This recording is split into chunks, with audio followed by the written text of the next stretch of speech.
सत साहिब सतगुरुदेव की जय। बंदी छोड़ कबीर साहिब जी की जय। बंदी छोड़ गरीबदास जी महाराज जी की जय। स्वामी राम देवानंद जी गुरु महाराज जी की जय हो।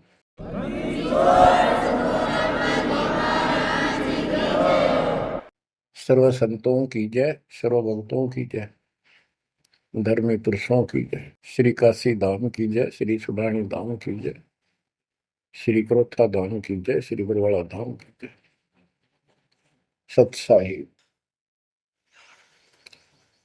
गरीब नमो नमो सत पुरुष को नमस्कार गुरु के नहीं। सुर नर मुनिजन साधुआ संतों सर्व सदी नहीं। सतगुरु साहेब संत सब दंडोतम प्रणाम। आगे पीछे मध्य हुए तिनको जा कुर्बान। नराकार निर्विषम काल जाल भय बंधन। निर्लेपम निज निर्गुणम अकल अनुपेशंदनम। सोहम सुरति समापतम सकल समाना निर्बल। उज्ज्वल हिरंबर हरदम अम्बे परवा अथाह वार पार नहीं मध्य तुम। ग्रीव दोष मरत सिद्ध होई गणनायक गिरताना। करो अनुग्रह सोई पारस पद परवाना। आदि गणेश मनाओ गणनायक देवन देवा। चरण कमल लाओ आदि अंत करूं सेवा। परम शक्ति संगीत हृदय सिद्धिदाता सोई। अविगत गुण अतीतम सत्पुरुष निर्मोही। जगदम्बा जगदीशम मंगल रूप मुरारी। तन मन अर्पो शीसम भक्ति मुक्ति भंडारी। सुर नर मुनि जन ध्यामय ब्रह्मा विष्णु महेशा। शेष सहस मुख गावै पूजय आदि गणेशा। इंद्र कुबेर सरीखा वरुण धर्म राय जावै। समर्थ जीवन जी का मन इच्छा पल पावै। 33 कोटि अदारा ध्यावै सहस 88। उतरै बहुजल पारा कट है यम की फांसी। कबीर सतगुरु के उपदेश का सुनिया एक विचार। जय सतगुरु मिलते नहीं जाते नरक द्वार। नरक द्वार में दूत सब करते खेचातान। उनसे कभू नहीं छूटता फिरता चारों खाने। कबीर चार खानी में भरमता कबहू न लगता पार। सो फेरा सब मिट गया मेरे सतगुरु के उपकार। जय जय सतगुरु मेरे की जय जय सतगुरु मेरे की। सदा साहिबी सुख से बसियो अमरपुरी के डेरे की। जय जय सतगुरु मेरे की जय जय सतगुरु मेरे की।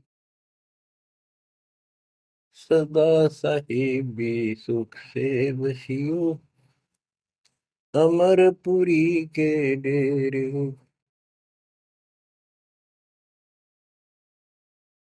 निर्विकार निर्भय कोई और सकल वैमा।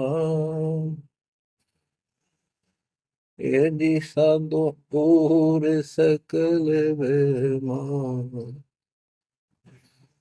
सब पर तेरी साहिब सब पर तेरी साहिबी। तुझ पर साहिब नो निर्विकार निर्भय, निर्विकार निर्भय तू ही पूर सकल बना। हे जी साधु पूर सकल बना,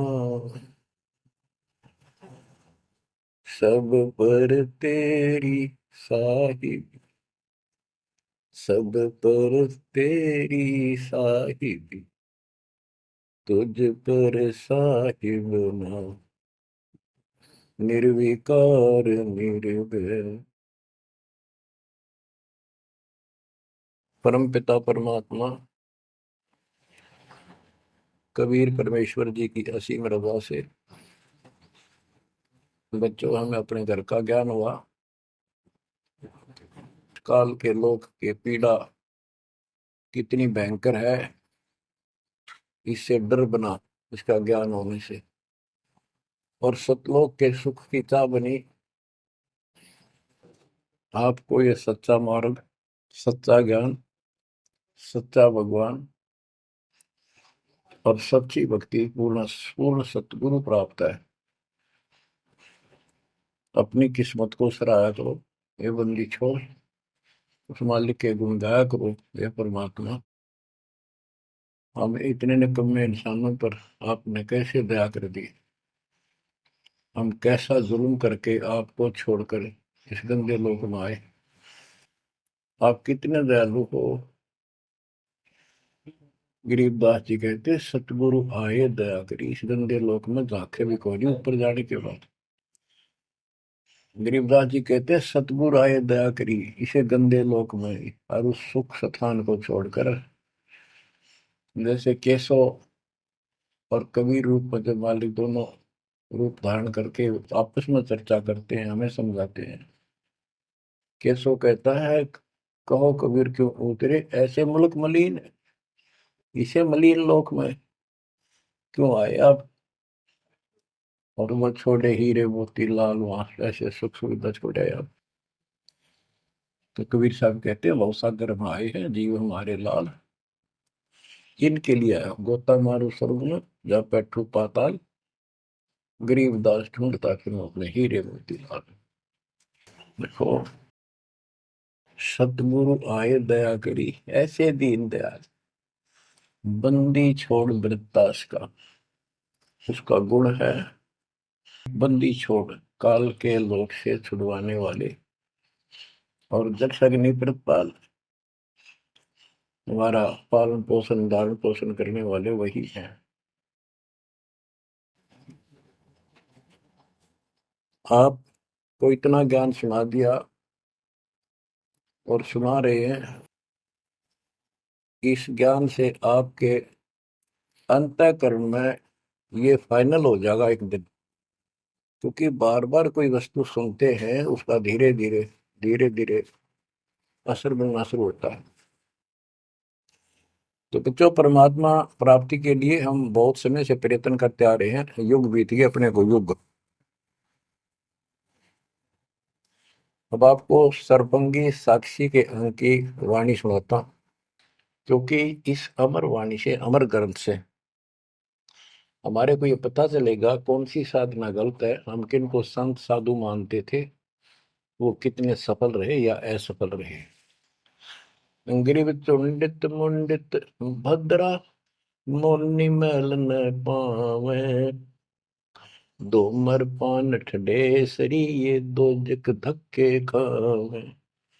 चुंडित बड़े बड़े जटाधारी, बाल रखे हुए हों, कंठी माला पहन रखी हो, कान कून पड़वा रखा हो, या रखो वैसे मूंड मुड़वा रखे हो, गले में मालाएं हो, राख लपेट रखी हो, या कति सिर कोरा कचकोला कढ़ा रखा उस तरह करवा कर, और गेरवे कपड़े भगमा कपड़े पहन रखे होते हैं। कुछ सुल्फे पीवे और ठंडे स्त्री खड़े होकर तप करते हैं, ठंडे स्त्री बोलते हो। तो कहते हैं गरीब चुंडित मुंडित भद्रा, मौनी मैल न पावे। कुछ मौन रखते हैं, ड्रामा करते हैं, ढोंग करते हैं कि साधु बोलता नहीं भाई, 6 साल से मौन बैठा है, और संकेतों से काम करे सारा। बात कहनी हो लिख के दे दे, वैसे संकेत कर दे, पानी पीना है मुंह का हाथ लगा दे।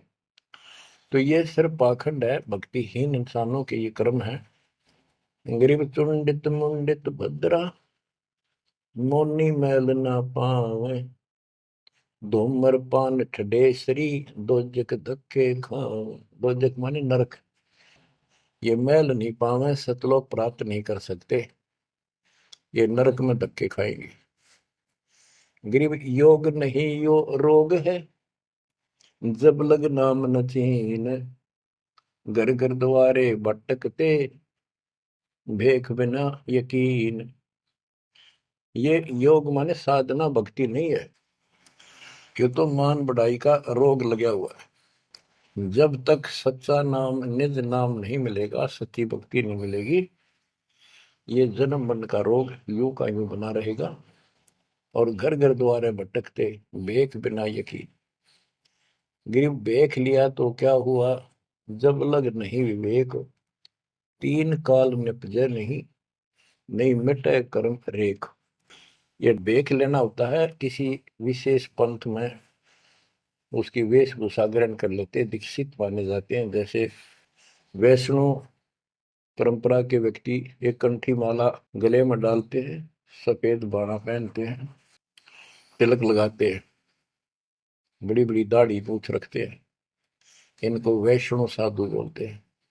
दूसरे कनपाड़े हैं, कान पड़वा लेते हैं, उनमें बाला जैसी मोटी मोटी मुद्रा डालते हैं, बड़ी बड़ी जटा रखाते हैं, सुल्फे पीते हैं, चिमटे रखे।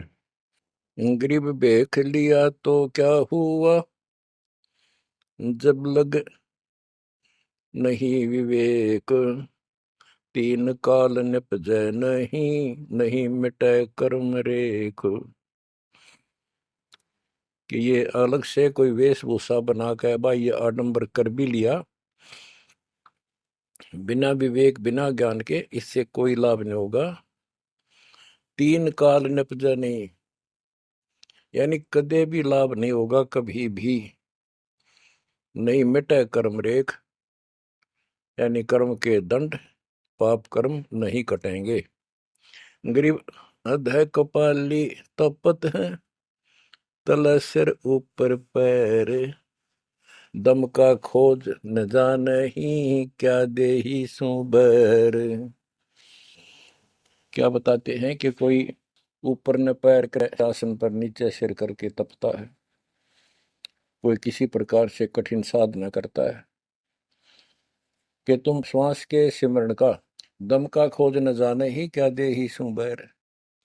आप ठीक से भक्ति नहीं जानते, जो श्वास का सिमरण है उसका ज्ञान तुम्हें नहीं है, फिर इस शरीर के साथ क्यों दुश्मनी कर रखी है, इसकी दुरुक्ति कर रखी, इसको इतना कष्ट दे रहे हो। गरीब यादे ही सोंगी नहीं, महंगी रत्नों मोल, जय जाने तो राम जप, नहीं कुल कपाट न खोल। यह देही मनुष्य शरीर इतना सस्ता नहीं है, युगों युगों अच्छे पुण्यों के कारण, धर्म भक्ति करने के कारण मानव शरीर प्राप्त होता है। इसको, ये बहुत कीमती है, इसको ऐसे बकवादों मत को। पर तो साधना नहीं करते, करते हैं तो ये शास्त्र विरुद्ध करते हो, ये सब गलत बताइए। गिर पर्वत डूंगर क्यों चढ़ो, बस्ती तो जो न गाम, बन बस्ती में एक सा, जाके हृदय राम। पर्वत डूंगर क्यों चढ़ो, कहीं जाने की आवश्यकता नहीं है। परमात्मा की सच्ची भक्ति अपने घर पर करो, कहीं भी करो, वो सच्ची भक्ति होनी चाहिए। ग्रीव सत्य पुरुष निर्गुण कला, सरगुण कल्प विनोद, ओहम सोहम से भिन्न अक्षर को सोहद। परमात्मा कबीर जी की भक्ति करो, और ओम सोहम तो आपको बता ही रखा है, इससे भी अलग एक मंत्र है, उस मंत्र को विशेष ध्यान से जाप करो। गिरि बिना साड साडू नहीं, सुनो सियानी लोए, सारा बरसे बादुआ कारज सिद्ध न होए। जैसे समय पर बारिश होती है तो उससे फसल अच्छी होती है, बगैर किसी समय के बारिश होती है तो उससे कोई लाभ नहीं होता। गरीब साध नदी और मेघ जल कहीं कहीं है मौज। निंदत पापी मारिये जिन घर दौड़े फौज। गरीब दैत दल दरमल असुर दल आसगे। मंडी मसाणों निसंग फिरे। जीवे जब लग जोखिम नहीं, मरा जब निसंक मरे। यानी सच्ची भक्ति परमात्मा कबीर जी की सत साधना पूरे सतगुरु से लेकर जो साधना करता है भक्त भक्तमती बच्चे, वो कहते हैं मंडी मसाणों, शमशान घाटों पर मंडियों पर जो लोग जहाँ पूजा बकवाद करते हैं और राक्षसों के झुंड ये भूत प्रेत घूमते फिरते हैं कि इन मकी तन्नी संग फरो, निर्भय होकर घूमो। जीव जब लग जोखिम नहीं और मरो जब निशंक मरो, कि परवाह ना करना। परमात्मा कबीर जी कहते हैं, गरीबदास जी कहते हैं, परमात्मा कबीर जी इतने सक्षम है, अपने भगत को इतने जीवन रहेगा, इतने कोई टेंशन नहीं होने देंगे, कोई दिक्कत नहीं आने देंगे। मरा जब निर्भय होकर शरीर छोड़ देना, आपके लिए विमान तैयार मिलेगा, टेंशन ना लेना। गरीब चंद्र सूर्य की आयु लग, जे जीवकार है शरीर। सतगुर से भेटा नहीं तो अंत कीर का कीर। चंद्र और सूर्य, चांद और सूरज की आयु लग, यदि जीव का शरीर रहे और सच्ची भक्ति पूरे सतगुरु से प्राप्त नहीं हुई तो कितनी साधना करता दिखता, अंत में कीड़ा मकोड़ा, कीर का कीड़ा। गरीब एक पलक जुग जीवना, जे सतगुरु भेटा होए। रोम रोम तारी लगे, सुरति सुहंगम पोए। कि एक पलक यानी कुछ समय के लिए भी सच्चे सतगुरु की आपने संगत सत्संग सुन लिया तो धीरे धीरे आत्मा उसको कैच करती चली जाती है, रुचि बढ़ती चली जाती है और फिर अंत में दीक्षा लेकर अपना कल्याण कराता है। गरीब डेरे डंडे खुश रहो, खुशे लहन मोक्ष। ध्रुव प्रहलाद उधर गए तो डेरे में क्या दोष। अब जैसे बहुत सी धारणाएं गलत पैदा कर रखी है, कहाँ कहाँ से समझाई आपको। इतने उल्टी सीधी बातें घर कर रखी है, हमारे हृदय डाल रखी है, प्रत्येक व्यक्ति को अज्ञान से भर रखा कूट कूट कर। कई कहते हैं कि गृहस्थी पार नहीं हो सकते, बाल ब्रह्मचारी रहो, उनकी मुक्ति होगी। गरीबदास जी स्पष्ट करते हैं कि डेरे डंडे खुश रहो, खुश रे लहन मोक्ष। यदि ब्रह्मचर्य का पालन करने मात्र से मोक्ष होता है तो ये हिजड़े तो पहले पार हो जाए, इनका तो कोई दिक्कत को नहीं किसी प्रकार की। फिर कहते हैं ध्रुव पर लाद उधर गए, फिर डेरे में क्या दोष। डेरा माने गृहस्थी। ध्रुव 5 साल की आयु में इन्हें कठी साधना की, ये पिछले संस्कारों से ऐसे रिजल्ट मिलते हैं। इनको परमात्मा मिले विष्णु रूप में, इसने राज मांगा, इसको राज मिल गया। इसका भाई उत्तम को राज दे दिया गया था, जो इसकी मौसी का बेटा था, और वो किसी लड़ाई में मारा गया। इकलौता पुत्र शेष ध्रुव बच गया उत्तान पात के। तो वो राज जो माँ ने कर्म फोड़ के एक भगत को सताकर अपनी बहन को भी सताया था, इस सुरीति ने, जो उत्तम की माँ थी। ध्रुव का भाई उत्तम था, मौसी का बेटा। तो उसने इतने कर्म खराब किए, अपनी बहन को सताया, ध्रुव भगत को तंग किया, उसका लात मारी, धक्के मारे, अपने बेटे को राज दिलाया। परमात्मा की लीला देखो, उत्तम युद्ध में मारा गया, ध्रुव को फिर वो राज मिला। ध्रुव की अपनी भी शादी हो चुकी थी और उत्तम वाली पत्नी भी ध्रुव के साथ लगाई गई। तो कहने का भाव ये है, बकवाद नहीं चले, वे विचार परमात्मा को कति पसंद नहीं। पर शादी विवाह कभी मना नहीं किया। ब्रह्मा विष्णु महेश तीनों शादीशुदा, और इनके उपासकों को ब्रह्मचारी रहना चाहिए। अच्छी बात है, बकवाद नहीं करनी चाहिए, लेकिन ये एक गलत धारणा बनाना अच्छी बात नहीं। डेरे डंडे खुसरो हो खुसरे लहन मोक्ष, दरु प्रहलाद उधर गए तो डेरे में क्या दोष। प्रहलाद को 10 साल की उम्र में भगवान प्राप्ति हुई थी, यानी नरसिंह रूप धारण करके परमात्मा उसके लिए आए और उसके बाप राक्षस को मारा, प्रहलाद को राज दिया। प्रहलाद का विवाह हुआ, प्रहलाद का पुत्र बैलोचन हुआ और बैलोचन के राजा बलि हुए। जो प्रहलाद का पोता था राजा बलि, जिसने 100 अश्वमेघ यज्ञ की और परमात्मा बावना बनकर आए और उसका वो यज्ञ खंड किया, पाताल का राज दिया। तो कहने का भाव ये है कि जब तुम मानते हो ध्रुव और प्रहलाद पार हो गए, तो जब ये पार हो गए तो गृहस्थी में क्या दिक्कत है। यदि जिस तरह ये लोग दिखावा करते हैं, जंगल में चले गए तपस्या करते हैं, एक टांग पर खड़े हैं, कोई ऊपर न पैर करके तपस्या कर रहा है, कोई 5 धूणी ला रहा है, कोई पानी में खड़ा है। अगर ऐसे ही भगवान प्राप्ति हो तो 12 नंबर तक कभी ना गृहस्थियों का। जबकि साधना थी यही थी, डेरा डांडा खुश रहो, अपने घर रहो, भक्ति करो, धंधा करो, निर्वाह करो, निर्वाह के लिए काम करो। जैसे गीता अध्याय 3 श्लोक 9 में कहा है कि अर्जुन, यदि तू एक स्थान पर बैठ कर भक्ति करेगा तो तेरा निर्वाह कैसे चलेगा। कर्म सन्यासी की बजाय कर्म योगी बन, काम भी कर, राम भी रट। 8वें अध्याय के 7वें श्लोक में कहा कि तू युद्ध भी कर और मेरी भक्ति भी कर। यानी काम, युद्ध से कठिन तो काम होता ही नहीं। तो यह बताते हैं।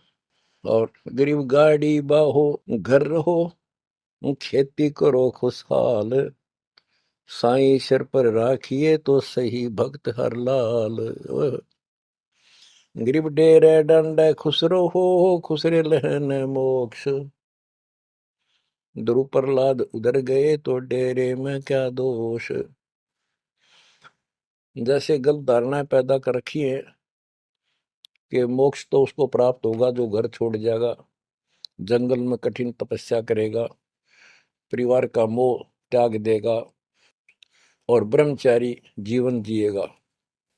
तो यहाँ गरीबदास जी स्पष्ट करते हैं कि डेरे डंडे खुश रहो, ये खुसरे लहे ना मोक्ष, अपने घर पर रहो आराम से। यदि ब्रह्मचर्य का पालन करने मात्र से और जंगल में बैठ जाने से मोक्ष होता है तो ये खुसरे इजड़े तो सारे पार हो जाए। नहीं, ऐसा नहीं है। आप मानते हो ध्रुव पार हो गया, आप मानते हो प्रहलाद पार हो गया। ध्रुव 5 साल की उम्र में भक्ति के लिए निकला, कठिन साधना की, उनका विश्वास देखकर भगवान ने उनको दर्शन दिए। ध्रुव को राज की चाह थी और कुछ नहीं मांगा था, क्योंकि कारण क्या था, उत्तानपाद राजा था और ध्रुव की माँ उसकी पत्नी थी यानी राजा की रानी थी। उसको कोई संतान नहीं हुई, वृद्धावस्था हो गई थी, आधे से ज्यादा उम्र हो गई थी। तो उसकी ध्रुव की माँ सुनीति थी। सुनीति ने अपने घर जाके अपने माता पिता से अपनी छोटी बहन सती राजा के लिए मांगा। कारण ये था कि एक दिन नारद जी आए, नारद जी ने बताया उस सुनीति को, ध्रुव की माँ को, कि राजा दूसरी शादी करे, उसके बाद आपको पुत्र पहले होगा, उसको बाद में होगा, वैसे संतान नहीं होगी, यह संयोग है। रानी ने राजा को मनाया, अपने घर वालों से रिक्वेस्ट करी, आखिर में उस लड़की छोटी बहन को राजा के शादी करवा दी। अब सुरीति ने ये ईर्ष्या होगी कि मेरी बहन ने मेरा जीवन बर्बाद कर दिया, एक बूढ़े का ब्याह करवा दिया मेरा, मैं किसी राजा के शादी होती, स्वतंत्र रहती। जब विवाह करके राजा आ रहा था, सीमा के ऊपर कहा, यहाँ लेके आ रहा था अपनी सुरीति सेकंड पत्नी को, राज की सीमा पर जाके रथ रुकवा लिया और बोली वो सुरीति, मेरी कंडीशन है, ये मानोगे तो मैं आगे कदम रखूंगी, नहीं मैं तेरे साथ नहीं जाऊंगी। राजा ने पूछा क्या बात है, कि जो मेरी बहन है उसको निकाला दे दे, उसको अलग रखेगा, उसको खाने का माप तोल के देना होगा, दुहागन करेगा। इसमें काफी कंडीशन होती है, दुहागन के लिए अलग से मकान बनाया जाएगा, राजा ने मान लिया। और दूसरे ये होगा कि जो मेरा पुत्र होगा उसको राज मिले, मेरी बहन के पुत्र को राज न मिले। इस तरह की शर्त सारी राजा ने मान ली। आगे फिर पहले ध्रुव हुआ। ध्रुव जब उत्पन्न हुआ उस समय माँ वैराग्य में थी, घर से अलग दूसरी जगह रखा हुआ था। और ये बहुत लंबी कहानी है, इतना यहाँ नहीं बता पाऊंगा। तो उत्तम को राज दे दिया, ध्रुव को धिक्कार दिया, भगा दिया उसकी माँ ने। तो ये लंबी कहानी है, यहाँ इतना समय नहीं मैं आपको बता पाऊंगा। तो ध्रुव परमात्मा से राज लेने के लिए माँ से पूछा ध्रुव ने, माँ उत्तम को राज किसने दिया? बेटा भगवान देता है, परमात्मा ने दिया, उसके भाग में लिख दिया, तेरे भाग में नहीं है। तो ध्रुव बोला मैं भगवान से राज लूंगा। यूं कहकर छोड़ कर चल पड़ा। 6 महीने तक एक पैर पे खड़ा होकर, या जैसे भी तपस्या खूब की, जाप किया। पिछले संस्कार से होता ही है वैसे, तब तो दुनिया करती है। पिछले युगों का बहुत संस्कार भक्ति करते करते आए हुए थे, और वो काफी संग्रहित थी, उसके प्रतिफल में मालिक ने उनको ऐसा कुछ कर दिया। परमात्मा प्रकट हुए, बोले भाई क्या मांगता है बोलो। मुझे राज चाहिए भगवान, मुझे राज दो। ठीक है, राज दे दिया कि पहले तो यहाँ कर, फिर तुझे ऊपर एक अलग अलग से ब्रह्मांड बना के, तुझे अलग से नगरी बना के दूंगा, द्वीप। ध्रुव प्रहलाद वापस आ गया उधर से। ये दोनों बड़े हो गए, उत्तम भी और ध्रुव भी। उत्तम का विवाह भी हो गया, ध्रुव का विवाह भी हो गया। उत्तम मारा गया एक राजा से युद्ध होने से, तो राज भी ध्रुव को मिल गया, और उत्तम वाली जो पत्नी थी वो भी ध्रुव के साथ लगाई गई। तो कहने का भाव ये है, गरीब डेरे डंडे खुश रहो, खुश रे लेना मोक्ष, ध्रुव प्रहलाद उधर गए। तो डेरे में क्या दोष? जैसे ध्रुव ने शादी कराई, ध्रुव की भी संतान हुई, और आपके तो ये पार हुआ। तो ये डेरे में था, घर में था, गृहस्थी में था, तो पार हुआ। तो भी पार हुआ, कितना पार हुआ? वो पार होना अलग अलग स्टेजेस है। एक तो स्वर्ग तक पहुंच गया, पार हो गया। ये स्वर्ग तक पहुंचने को पार मानते थे। और प्रहलाद प्रहलाद भगत की 10 साल की उम्र में परमात्मा मिले, नरसिंह रूप धारण करके उसकी रक्षा की। उसके बाप राक्षस को मारा, प्रहलाद को राज्य दिया, और उसने शादी कराई प्रहलाद ने बड़ा होकर के। उसके एक पुत्र हुआ बैलोचन, और बैलोचन का पुत्र हुआ राजा बलि। यानी प्रहलाद का पोता राजा बलि था, जिसने 100 अश्वमेघ यज्ञ की थी, और भगवान बावना रूप धारण करके उसकी 100वीं यज्ञ को खंड कराने के लिए गए थे। तो कहने का भाव ये है कि गरीबदास जी कहते डेरे डांडे खुश रहो, खुश रे लेना मोक्ष, ध्रुव प्रहलाद उधर गए। इनका उद्धार हो गया। कितना हो गया वो उस भक्ति से पर निर्भर करता है। तो इस गृहस्थी में क्या दोष? बच्चों, ये वाणियां कैप्सूल रूप में बना रखी हैं, जैसे पुड़िया होती है। इस एक पंक्ति में बहुत बड़ी कथा इसके अंदर भर रखी है। ये सुनाता हूँ। गरीब ज्ञानी को सतगुरु मैंने, खोजी दीन ताड़, सिर पर सत कबीर है, उड़ी भरम की बाढ़। हमारी यह भरम की बाढ़, हमारी सब शंकाएं समाप्त कर दी कबीर भगवान के अमृत ज्ञान। कबीर और ज्ञान सब ज्ञानड़ी, कबीर ज्ञान सो ज्ञान, जैसे गोला तोड़ का करता चला मैदान। गरीब दत्ता जी आगू मेले, दक्षिण बीच दयाल, सूखा खूंट हरा हुआ, ऐसे दीन दयाल। दत्ता जी आगू मिले, दक्षिण बीच दयाल, सूखा खूंट हरा हुआ, ऐसे दीन दयाल। एक दत्ता तथा जिया नाम के दो ब्राह्मण भाई थे। इनको ततवा जीवा भी कहते हैं। ये अपनी देसी भाषा में गरीबदास जी ने दत्ता जिया का है। ये गुजरात स्टेट के अंदर एक भरूच शहर है, भरूच, समुद्र के किनारे पर। और उससे 12 किलोमीटर दूर एक मंगलेश्वर गांव है। हम खुद देख कर आए थे उसको, उस स्थान को। कई भगत थे मेरे साथ।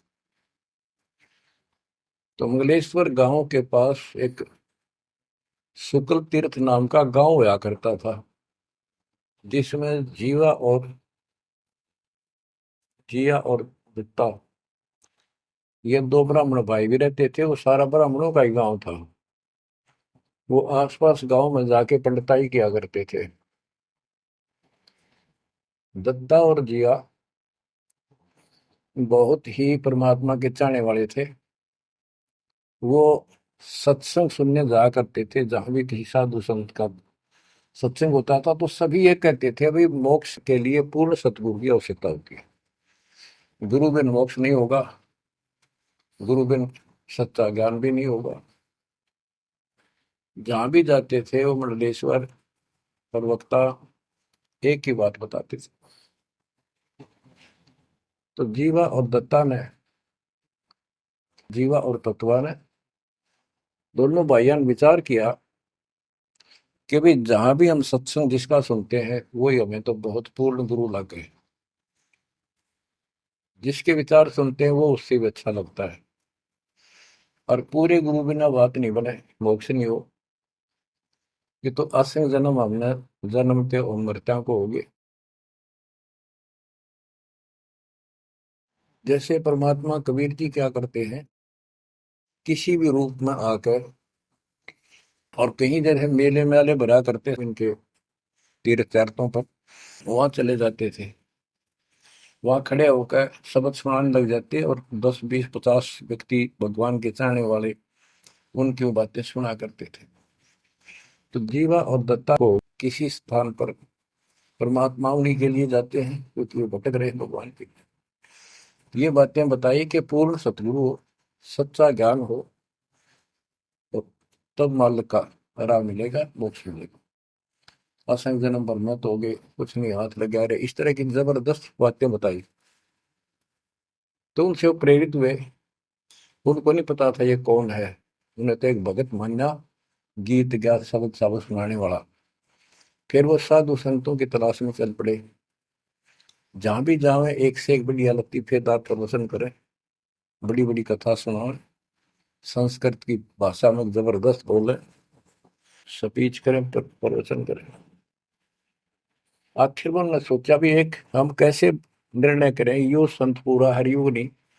हम किसी को पूरा संत मानकर उसके आश्रित हो जावा, अंत में उस पता चले उस पूरा नहीं, मनुष्य जीवन तक गया ही, ये बार बार नहीं मिलेगा।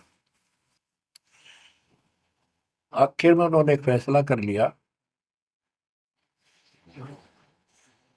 कि हम एक बड़ के पेड़ की सूखी टहनी लगाएंगे, गमला बना के धरती में गड्ढा खोद कर जैसे पौधा लगाया। और जिस संत के चरणामृत से ये हरी होगी, हम उसको गुरु बनावाएंगे। उन्होंने सब मंडलेश्वरों जहां भी कोई चर्चित संत होंगे, बेचारे दुख सुख पाकर पैदल चल जाएंगे, उनके चरण धोए, महाराज चरणामृत देते हो। कौन मना करे चरणामृत को, लावे और डाल, कोई कुछ नहीं हुआ। क्योंकि तुम्हें उन्होंने कहा है परमात्मा धरती पे संत नहीं है, और संत नहीं है तो हमारा मोक्ष नहीं। इसलिए हे परमात्मा, हमारा को मानुष जीवन शेष बचा है, इसको खत्म कर दो, हम दोनों को मार दो। कभी पृथ्वी पर संत हो तब जन्म देना। यूं कहकर खूब फूट फूट कर रोने लगे। काफी देर रोज ही टेंशन में रहने लगे। खाना पीना लगभग छूट गया। कैसे तो मर जाना अच्छा है, ये तो पशु जैसा जीवन बहुत बार जी लिए। तो कबीर साहब रह रह कर हमको सुना गए थे, कहीं कहीं इकट्ठे होकर खड़े हो जाते थे। जाते थे, भटकते थे, वहां मालिक भी किसी न किसी रूप में चले जाते थे। उनके यह प्रेरणा भर दी थी। बाकी ये मंडलेश्वरा के बस में यह भी ना थी कि इसी प्रेरणा भर दे, इतना वैराग डाल दे। एक दिन परमात्मा पहुंचे उस शुक्ल तीर्थ गांव में, गली में जा रहे थे तो दत्ता बाहर निकला और बोला, जीवा देख, एक संत घूम रहा गली में, कहो तो बुला लो। जिया बोला रहा है, संत इसे से मंडलेश्वर देख लिए, ये सड़क छाप पर के पाओगे, क्यों जी दुखी करे और कई दिन रोना पड़ेगा, कुछ ना इनका पल्ला है। दत्ता बोला, मेरा तीसरा दिल करे है, बुला लो इन्हें एक भाई। भाई साधु सा दिखा है, चेहरे से बहुत अच्छा लगा, देखते ही आत्मा खुश हुई। जिया बोला, बुला तो मैं क्यों ना तो। वो तो बुला लिया, एक बैठने का मुड्ढा सा दे दिया, सटूल सा। बैठो महाराज बैठो। दत्ता, ला जीवा ला, बस परात निकाल के थाली महाराज के चरण दो के, और जा जिया उसमें डाल दे। पौधा में डाल, अगर संता के चरणा मर इधर उधर में डालिए, कितना गमले में डाल दे। अब जीवा डालन लाग रहा है, डालते डाल उसको पोपल फूट आई बड़के, बड़की डाली के, वट वृक्ष की टहनी के। जिया बोला, दत्ता बाग आइए आइए, क्या होगा। दोनों देख कर सुन हो गए, आते पैर पकड़ लिए। हे परमात्मा, हमने तो ये सोच लिया था धरती पर संत नहीं है। कबीर साहब बोले, जिस दिन पृथ्वी पर संत नहीं होगा, आग लग जाएगी इस पर, या कोई नहीं बचेगा, काल फूक देगा इस पृथ्वी को। ये मालिक आप पहले क्यों ना आए, हम तो बहुत भटक लिए थे, हम तो सोच लिया था धरती में कोई संत नहीं, और हम तो मरा हो, भूखे पैसे रह के कभी ना जीण के रहे थे ना मरण के। तो परमात्मा से काफी लिपट के, सीने के लग के, कभी चरणों में गिर के, और सौ शुक्र मनाओ, हे परमात्मा पहले क्यों नहीं आए, हम तो हमारे लिए कति सारे घूम लिए मंडलेश्वरों के, किसी के पास कुछ नहीं पाया। परमात्मा बोले, बच्चों ये संत की पहचान नहीं थी जो तुम कर रहे थे, ये सिद्ध भी कर दे थोड़ी बहुत, संस्कार जादूगर कर देते हैं, हथेड़ी में गेहूं हरे कर देते हैं, ये कोई पहचान थोड़ी तुमने ये क्या तरीका अपनाया था। संत की पहचान ज्ञान से होती है, समाधान से होती है। और मैं पहले भी आ सकता था, लेकिन आपका कति विश्वास नहीं रहा हो, मेरे में कति विश्वास नहीं बनना था, क्योंकि मैं तो आपके हिसाब लग रहा हूँ जैसे आंधड़िया फिरनिया मांगड़िया खड़िया, और वो मंडलेश्वर जिसके लाखों हजारों बड़े बड़े सेठ साहूकार शिष्य। तुमने सोचो कि और भी कोई होगा जरूर, इसने सड़क छाप न के छोड़, उनके पास जाते, वहां कुछ मिलना था नहीं, तो मेरे तो भी चले जाते। गुरु के प्रति नाम दीक्षा लेने के बाद स्वप्न में भी नहीं आना चाहिए आज कोई नकली संत। लेकिन कबीर साहब ये भी कहते हैं कि जब ल गुरु मिला नहीं साचा, तब ल गुरु करो दस पाचा। पूरा गुरु ना मिला, इतने तो 100 छोड़ दो, 10 20 कितने छोड़ने पड़ो, त्याग दो। लेकिन मेरे प्रति तुम्हारी अविश्वास हो जाता तो मेरे से खत्म हो जाते आप। इसलिए मैं लास्ट में आया हूं, तुम्हारी सारी फड़क निकल ली, तुम कभी थक कर और छक कर बैठ चुके थे कि कोई कितना कुछ नहीं किसी के पास, ये सिद्धि भी कोई ना इनके पास, ये बनने इनकी फेल कर दी ना, कोई इनको चमत्कार भी कर दे उतारे लिए, इसलिए फेल करी कि ये पहचान संत की नहीं होती। लेकिन तुम मेरे पिछले संस्कारी थे, इसलिए मैं काल के मुंह में तुम्हें नहीं जान दे सकता। एक भक्ति करो। अब उन्होंने सब वो बकवाद पूजाएं जो यजमान बना रखे थे वो छोड़ दिए, कोई किसी का झाड़े झूड़े लाना या किसी के मृत्यु पे, जन्म होने पे किसी का नहीं ले जाना छोड़ दिया। सत साधना करने लगे, जमीन थी, अपना खेती करें और परमात्मा की कृपा से बढ़िया गुजारा हो गया। ब्राह्मणों को इस बात की ईर्षा होगी, इन्होंने तो धर्म बदल लिया और हमारी सब क्रियाएं छोड़ दी, उस कुल को जाति से घेर दिया, निकाल दिया। फिर क्या होता है, चलो निकाल ले, रो जाति तो कोई फर्क नहीं पड़ता, उन्हें तो अपना कमा के खाना था और भक्ति करनी थी, मोह पाना था। एक का लड़का था, एक का लड़की थी, दोनों भैया जवान हुए। ब्राह्मणों को यहाँ शादी के लिए जावे, रिश्ते के लिए लड़की का, सब मना कर दिए, तुम तो जाति बहिष्कृत हो, हम तुम्हारी कन्या का वहां नहीं लेंगे, रिश्ता नहीं देंगे। दोनों टेंशन में आ गए। कबीर साहब बोले ऐसे करो, तुम ये अफवाह फैला दो कि भाई जीवा का लड़का और दत्ता के लड़के की शादी कराएंगे उस दिन, और वो तो हमारे बच्चा ने उठता नहीं, हमने तो आपस में ब्याह करना पड़ेगा इनका। ये सारा सुरसराट फैला दिया, पंडितों की पंचायत हुई। उन्होंने कहा भाई, विचार किया कि ये तो निकम्मे में होगे सो होगे, फिर बच्चों का क्या दोष है, बच्चा नाम ब्याह भाई, ये तो जुल्म हो गया, कति दिन भ्रष्ट हो जाएगा, पान भाई का ब्याह कटे वाद रहे कति दुनिया थूकेगी हमारे गांव के गांव को। पंचायत होने के बाद 10-20 आदमी आए, नु बोले भाई सुन, यू कदम नहीं उठाओगे तुम, यह बेटी हमारी है, बेटा हमारा है, हम इनका रिश्ता करेंगे। दोनों का रिश्ता हो गया। परमात्मा बोले देखा बेटा, मांग लेगी ना, फटकड़ी रंग भी आया चोखा, हो गया, ब्याह भी हो गया, अब सारे काम हो गए, टेंशन ना लो। तो बच्चों, मुश्किल से आसान करेगा आन के, ओए होए, एक केसो बंजारा उतरा जान के। तो कहते हैं ऐसे कोई दिक्कत आओगी तो मालिक 100 समाधान निकालेगा, पर निकालेगा तब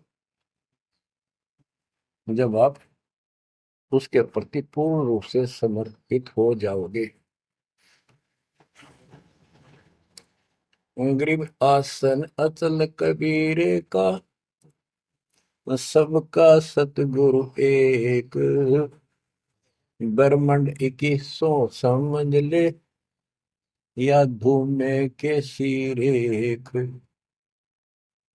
कि 21 ब्रह्मांड को देख ले, ये धूमे के सिरेख यानी कति नासवान, बिल्कुल अस्थायी, इनका कोई अस्तित्व नहीं है।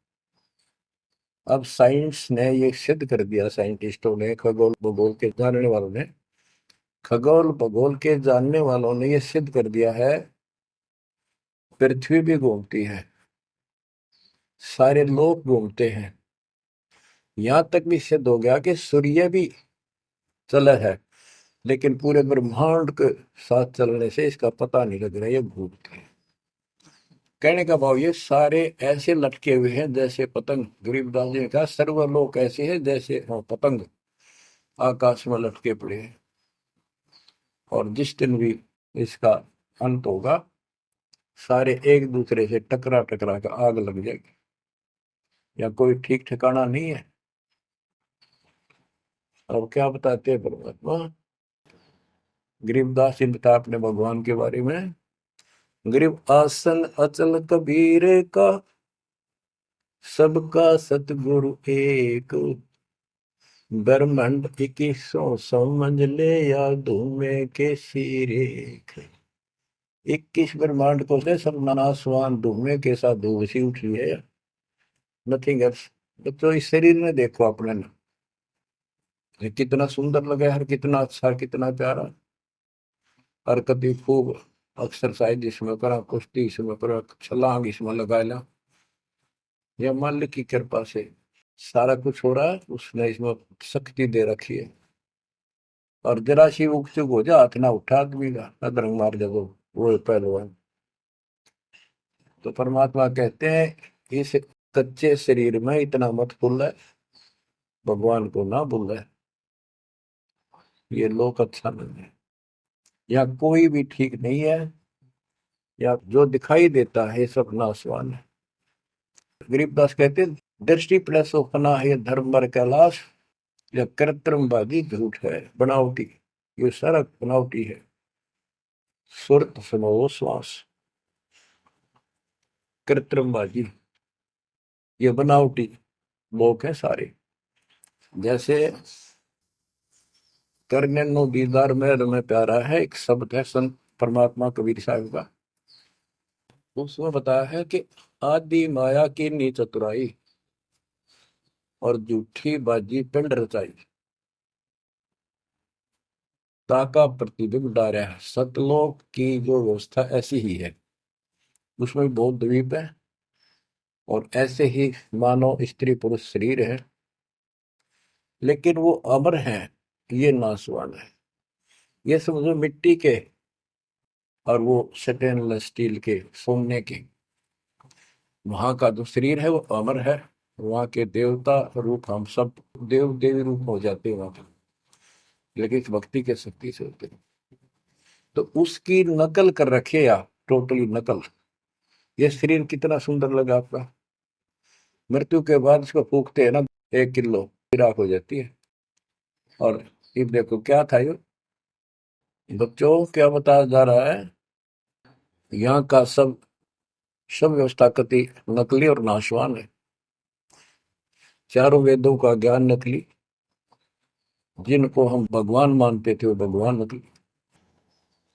हमारे को कति मूर्ख बना कर रख रखे है। हमारी ऐसी स्थिति थी आज के दिन, आप इसने मानो चाहे ना मानियो, 100 की 100 साची है। हमारे बस की बात नहीं, ये याद तो रखनी पड़ेगी आपने, आपका बस का भी नहीं है कि इसने इस मन हटा लो। इसके मन हटाने की विधि हमारे पास है। इस ज्ञान को जरूर सुनते रहो, 100 काम छोड़ कर सुनो जब तक दाता ने रजा कर रखी है। ये आपको अंदर से मांझ देगा आत्मा न कति, आत्मा को इतनी प्रबल कर देगा ना, वो कति अटक कर खड़ी हो जाएगी उस मन के साथ। एक दिन इसका डट का मुकाबला करेगी, तजब्बा हाथ खड़े कर दे है या मन डरा दे इसने, नो हो जाएगा, काम छोड़ देगा और नहीं नो हो जाएगा, नुकसान हो जाएगा। इस ज्ञान से इतनी मजबूत हो जाए कि होने दे जो होगा, और मरे गए तो फिर ये काम लग के चट पाएंगे। ज्ञान बिना बात नहीं बना करती। गोरख से ज्ञानी गणे, दुनिया ज्ञान बढ़ताती फिर है, और बहुत सी छोटी छोटी बातों से प्रसिद्धि पता नहीं कौन पाले हैं। कोई कहते बड़ा बाल ब्रह्मचारी है, उसी से उसकी महिमा होगी। गोरख से ज्ञानी गणे सुख दे जति जिहान, और सीता सी वो बारिया संत दूर स्थान। इस ज्ञान को सुनते रहो, और फिर यह भक्ति जो दे रखी, ये आपकी आत्मा को इतना प्रबल कर देंगी, ताकतवर बना देंगी, रेसलर। जब वक्त आओगे यहाँ से जाने का, इस मन में पटक देगी ठा गए, और सब मोह ममता से मन एकदम हट जाएगा, पट जाएगा। हटा नहीं, हटा ही नहीं हटता है इस ज्ञान से और इस भक्ति की ताकत से। तब पीछा छूटेगा आपका, कदे बात बना इस बात ही नहीं बना करते, काम नहीं बनेगा। या सब कुछ झूठा। जैसे व्यापारी लोग क्या करते हैं, भैंस का काटड़ू मर जाए बच्चा, उसकी खाल उतरवा के उसमें तूड़ा भरवा दिया करें ना। उसका मुंह होता है पूछड़ पूछड़, और बाल बूल ऐसे ही होते हैं, और भैंस के सामने रख दे, वो उसी को अपना बच्चा मान लेती है, उसको चाटती है, लाड करती है। उसको लेकर टाइम का रस्सी में चलते हैं वो, उसके पीछे पीछे रहा रहा रहा करती भागती रहती। इतना दिमाग है उसके अंदर। आज अपने अंदर इतना दिमाग छोड़ रखा काल ने, जैसे क्या कोई इंजीनियर बना रहो, चाहे साइंटिस्ट बना बैठा रहो, और कितना है कुछ बातें बनाने वाला एजुकेटेड समझ ले। क्या है ये बच्चे, हाड़ चाम मांस के लोथड़े ऊपर चाम लपेट रखा, क्या ये शरीर है। और इसमें इतना मोह बढ़ा दिया, हमारे बस का नहीं, हो ही नहीं सकता।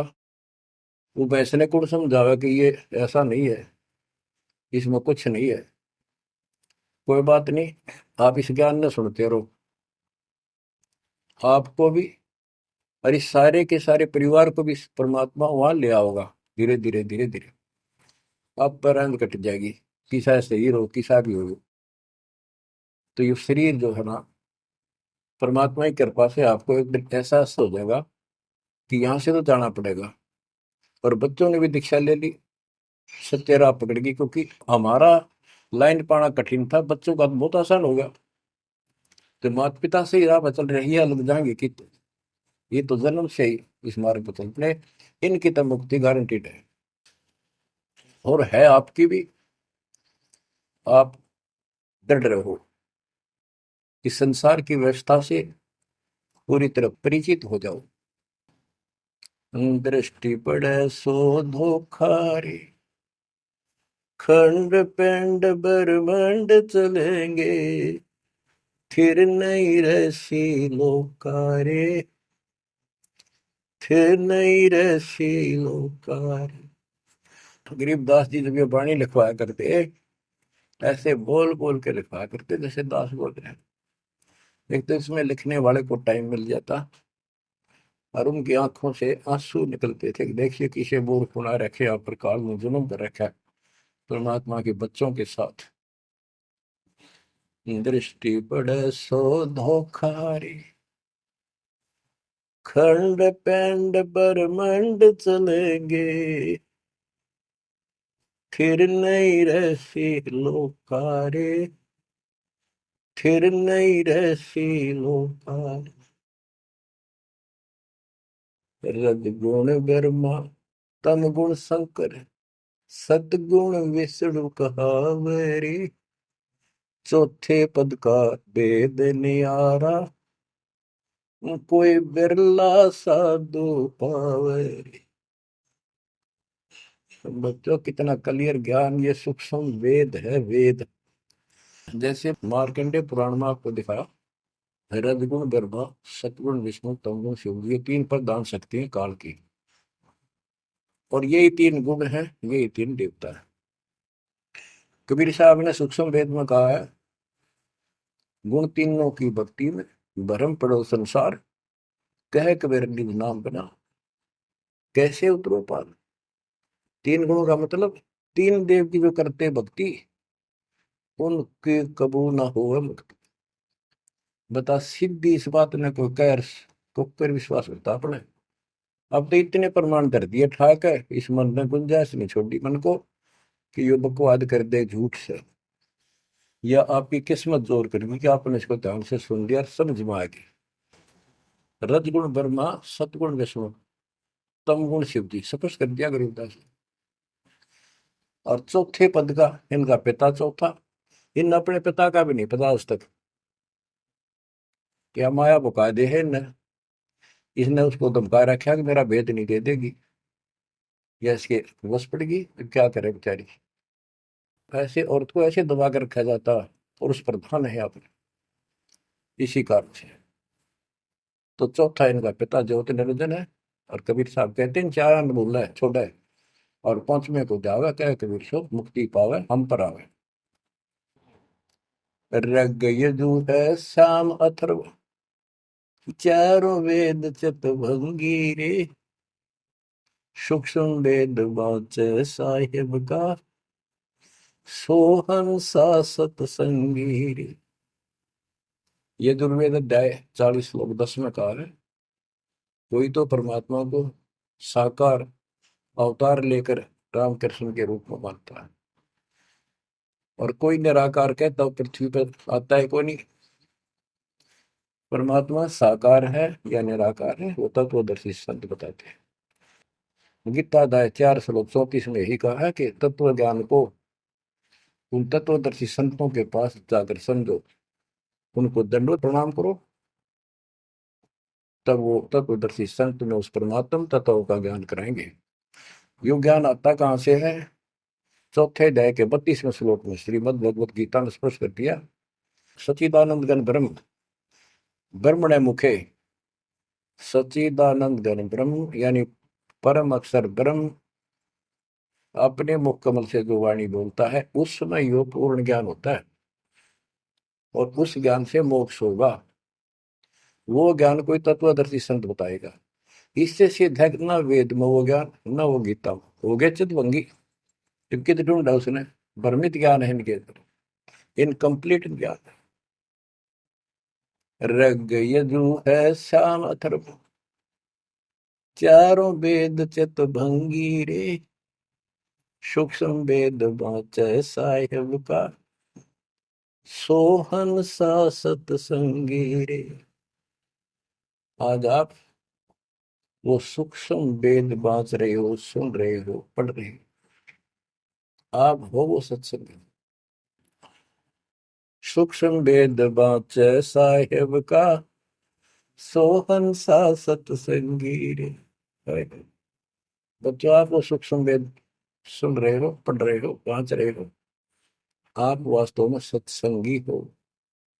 अलंकार अग है अनुरागी, दृष्टि मुष्टि नहीं आवे रे।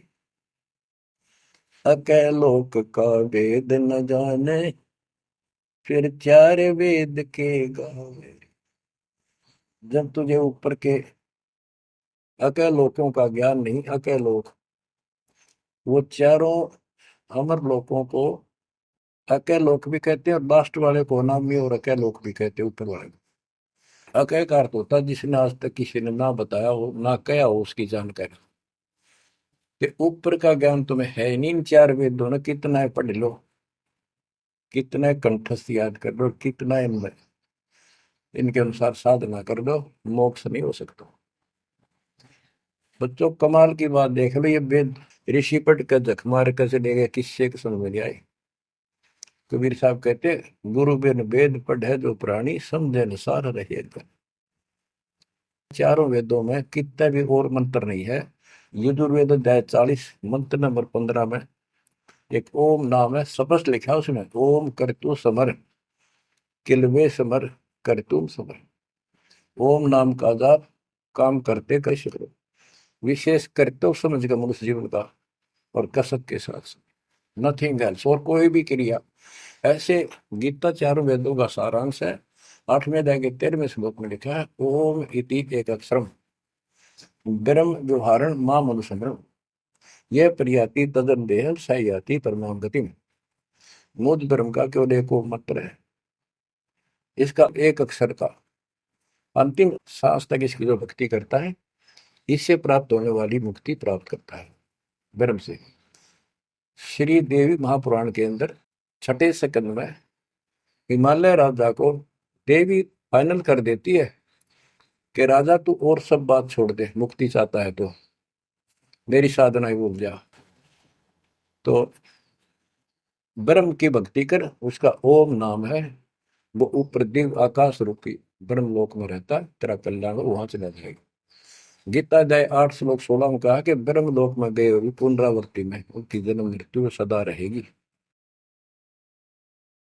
अलंकार अग है अनुरागी, दृष्टि मुष्टि नहीं आवे रे। अकैलोक का वेद न जाने, चार वेद के गावे। गीता अध्याय 15 श्लोक 4 में कहा है कि ज्ञान की प्राप्ति के पश्चात परमेश्वर के उस परम पद की खोज करनी चाहिए, जहाँ जाने के बाद साधक फिर लौटकर संसार में कभी नहीं आते। आवे जावे सो हंसा कही है, परम हंस नहीं आया रे। पांच तत्व तीन गुण दूरा, या तो कहिए माया रे। सुन मंडल सुख सागर दरिया, परम हंस परवाना रे। सतगुरु मैंने वेद लखाया, है सतलोक निदाना रे। वो परम पद, वो परम स्थान, वो सतलोक है, जाने के बाद लौट कर नहीं आते। अगम दीप अमरापुर कोई, जा हिल मिल हंसा खेल रे। दास गरीब देश है दुर्लभ, साचा सतगुरु बेल रे। दास गरीब देश है दुर्लभ, साचा सतगुरु बेल। अगम दीप अमरापुर कोई, अमरपुर, अमरपुरी सतलोक अविनाशी परम धाम, सनातन परम धाम। जा हिल मिल हंसा खेल रे, वहां मौज मस्ती से में रहते हैं भक्त, सारे बच्चे। दास गरीब देश है दुर्लभ, साचा सतगुरु बेल। वो लोक, वो देश बहुत दुर्लभ है, लेकिन सुलभ है साचे सतमुख से। तो बच्चों, आपके ऊपर दाता ने कसर नहीं छोड़ रखी। इस सत्संग ने सुनते रहियो। इसके या थोड़े दिन की रजा है, घड़ी नहीं हुआ करती। काल में सुहान देनी आप अच्छी तरह ठीक से विचार करने बैठ के। कोई बात ना, ये रिकॉर्ड हो रहे हैं, इनको आप बाद में आपको दिए जाएंगे। रोज डेली सुनो और भक्ति करना, और परमात्मा की कृपा से का बेड़ा पार होगा तुम्हारा। नोट कर लेना, सह परिवार सतलोक जाओगे। मालिक आपको मोक्ष दे, आपकी बुद्धि मालिक में दंड करे। इस गंदे लोक की यथार्थता तुम्हारे सामने आंखों के आगे घूमने लग जा, और सतलोक की चाह प्रबल हो जा। जहां साता वैसा हुई, मन कर्म वचन समरियो सो। परमात्मा आपको मोक्ष दे, सदा सुखी रखे। सत्साई।